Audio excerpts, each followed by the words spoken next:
She was so nervous. Oh my gosh. I scared her every day. Every day.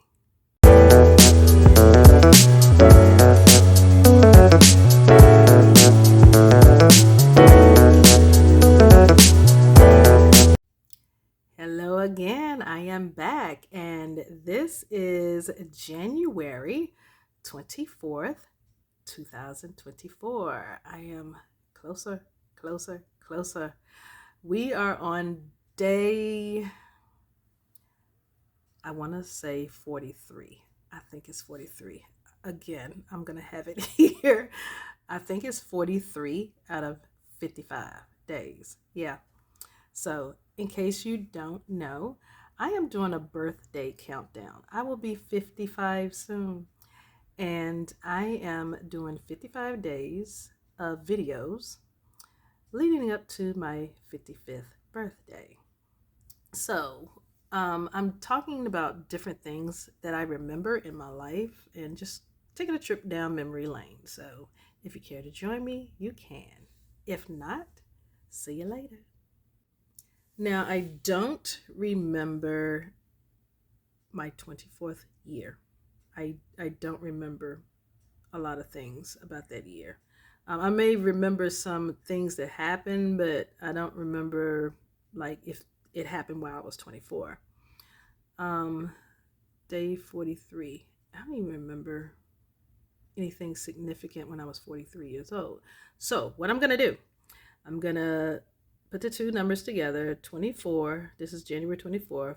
So, 2 and 4 is 6. And 43. 4 and 3 is 7. So, 6 and 7, I would have been in. No, no, no. Yeah, 6 and 7. I would have been in between the kindergarten and first grade. Yeah, that. I enjoyed kindergarten and first grade. My parents were still together. My biological parents, they were still together at the time. I remember I was a Fat Albert's kid. I really was.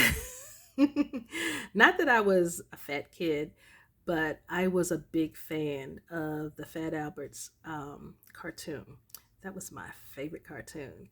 And I remember at the time when most everything that was made during that time was still metal, glass, wood, not a lot of plastic and rubber like it is now.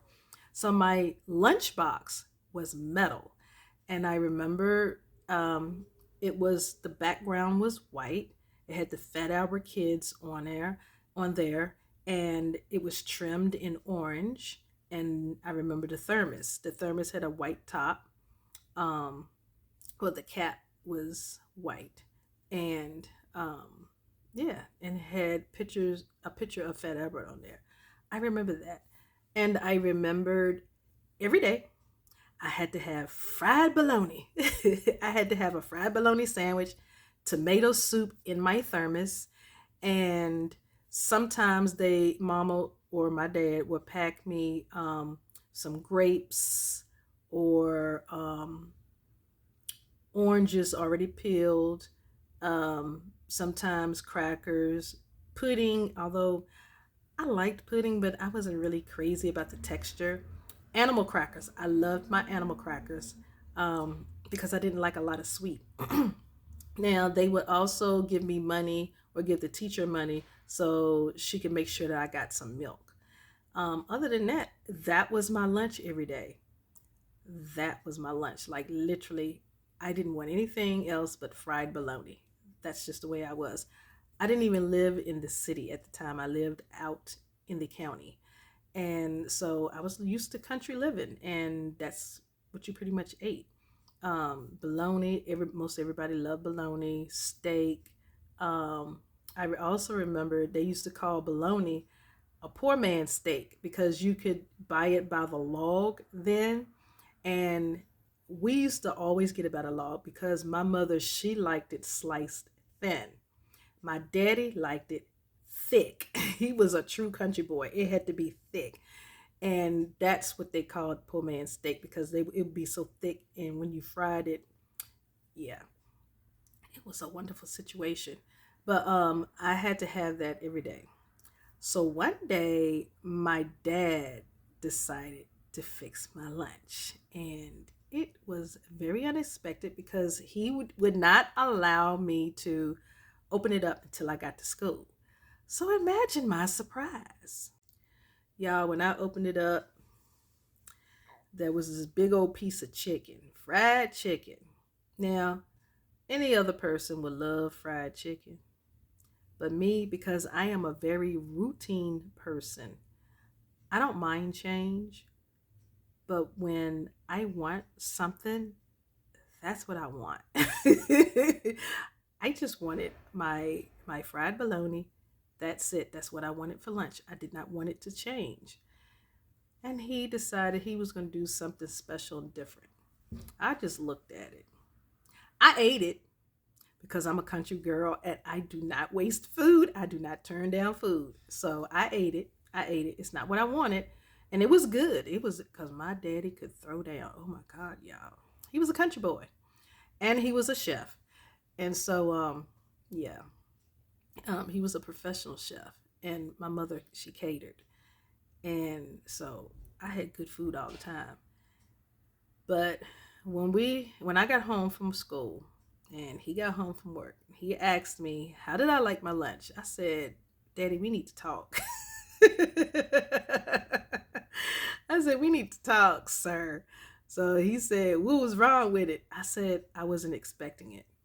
I was expecting my fried bologna. I was thinking maybe you added lettuce and tomato or a fried egg or something. And I had fried chicken.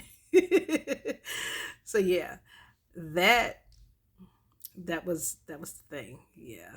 I It's not that I didn't appreciate it. I just wanted my fried bologna. And I loved the chicken. He said, did you eat it or did you throw it away? I ate it. When I said I sucked that bone dry, I sucked it dry. But it was still unexpected because you have to let me know about these changes. Yeah, I just wasn't feeling the change. Another thing I remember about kindergarten, my teacher, I still remember her name. Her name was Mrs. Tuck.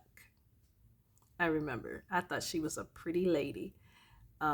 She had her hair always parted and it was straight down. And I made her nervous. I made her nervous. We used to go outside. Um, where we went outside for recess was right across from where my homeroom was. And my classroom was on the very bottom floor. And it was James River Primary School. That school does not exist anymore. If it does, it's by another name. But and it's relocated too. And so I used to get on there and I used to get on the monkey bars and I used to scare her half to death. I scared her so bad because I was very acrobatic and I loved doing flips and twirls and all of that stuff. And my hands, the palm of my hands stayed blistered. I had water blisters all the time on my hands because the sun would beam on those monkey bars and they would be really, really hot. And I would force myself through the pain just so I could flip and flip and flip and flip and flip. I just loved doing that.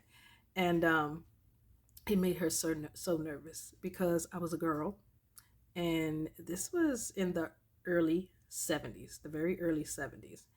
And so you have to think back in that time, gender roles were a thing, and gender roles, it was like they had their expectations. So with me being a girl, she just was not expecting all this flip and flip and flip and being very confident and very fearless with it. And so, yeah, I scared her half to death. And I remember Mama sitting me down. She said, your teacher called. I said, did I get in trouble? She said, no. She said, but you scaring her half to death. She said, you're doing a little bit too much when you're outside playing. So she said, try to calm it down some. So I get back out there and I tried doing other stuff that the kids were doing, but it was just something about being able to flip and just do things, and the other children and I, we would challenge one another. Like, I bet you can't do X amount of flips at one time, and or you can't swing from this side to that side and then turn around and do all your flips. We used to challenge each other like that, and of course I always took the challenge and I always won. Because I was always competitive. I got that from my father, I think. Yeah, because he was an athletic coach, so I think all that competitiveness came from him. Now, first grade, I don't really remember the teacher. I remember being in first grade at that same school. I remember what she looks like. I just don't remember her name. I even remember some of the children, even their names, their full names, to this day. And I same thing in kindergarten. I still remember some of those children today, and sometimes I often wonder, I wonder what they're doing now. First grade, I remember everything was about height. In kindergarten, everything was about challenging. I bet you can't do this. In first grade, everything was about height. Who was the tallest? Who was the shortest? You know, um, and we were very big on height. And some of the kids, we would stuff things in our shoes, squeezing our toes and our feet and everything, and having markings on our feet by the time we get home because we're trying to make ourselves taller. The mind of children. But yeah, that was a thing. And in the country, you had lots and lots and lots of tall children. Me, I just didn't make the cut. I just didn't. I'm average height, so there were some kids I had to really look up to, and there were some kids that were even shorter than I was. But yeah, that was the thing in first grade. I remember we did a lot of plays in first grade. We did a lot of skits. What else do I remember about first grade? First grade, we had a lot more reading to do, which I was good at, but I wasn't able to comprehend a lot. I remember that. And that translated into second and third grade. Um, by the time I got to third grade, and my mom still has I think she still has the paperwork, but I remember they said that I was reading college level in third grade because I read so much. I loved reading. But my comprehension was more like first grade because the way my mind processes, I'm very futuristic. I'm always, or future tense, I should say.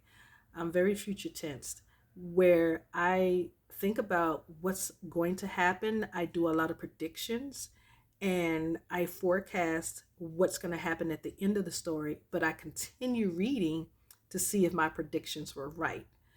And so I'm like that with a lot of things. And it had an effect on my comprehension.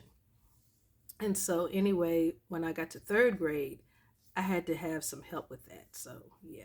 And I'll go into that a little bit more another day. But yeah, first and second grade, that's pretty much all I remember. Oh, oh my goodness. This boy, y'all. This boy. Let me tell y'all about this boy. Oh, so there was this boy who lived on the corner from where I lived. So, like, this is my house. And then if you come out the front door and you look immediate to the left, there was a curve. There was another house right beside us, which was my great aunt and uncle. And then they lived right on the curve. Well, right on the other side, in the curve, was another house. And there was where this boy used to always bully me coming home from school. He didn't do too much on the way to school. He would call me names and I wouldn't play. I would just play him off because I would be in my own little world, like most Aquarians do. Our minds are always somewhere else. Um, but on the way home, I guess he was so hyped from school, he would always want to hit me or something like that. And I told my parents, and my mama and my dad was like, "You need to handle that." And they said, "Do it respectfully." Well, my mom said that. My dad was like, "You need to handle your business." So that's what I did one day. He hit me one too many times. And remember, I told you I had a metal lunchbox. He got that lunchbox across his head and he rolled down this ditch. But then that scared me because to a child the size that I was, that ditch looked really, really huge. To an adult, when I went back years later as an adult, that ditch was not big at all. But as a child that young, it really, really looked huge. And so I took off running because I thought I killed him. And I ran in the house, and Mama was in the kitchen. And when you went in our house, there was the living room, but the kitchen was straight ahead. And I could see her in the kitchen. I was like, "Mama, Mama, Mama." And she's like, What? I said, "I killed him. I killed him." She didn't know what I was talking about. So I was telling her what happened. So she started laughing because she was like, "Okay, she's probably exaggerating." And I was, but I honestly thought I killed him. So by this time, his mother came out, and so I said, "He hit me," and I got tired of him hitting me, so I hit him with my lunchbox, and he started rolling down that ditch. And she said, "Good for you." She said, "You don't let anybody hit you." So my dad was still at work at the time. So his mother was on the porch about to come and say something to my mom. And my mom said, "Mm-hmm. My daughter just told me what happened." She said, "You need to keep her away from him." She said, "No, he's been hitting on her." And she finally fixed it. So if you have a problem with that, you're going to have a problem with her parents. So yeah, my parents, they did take up for me. They did when I needed it to be. But for the most part, I took care of the problem myself. But I was the type of child that I would let it build and then boom.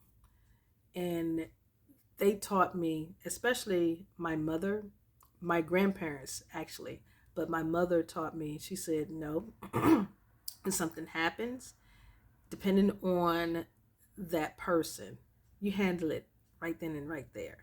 And it depends on that person. You have to know that person and discern if they are at a point where you can talk to them or not. If they're not, then you just have to wait until they are at that point." So yeah, I learned that then. But that's what I remember, y'all.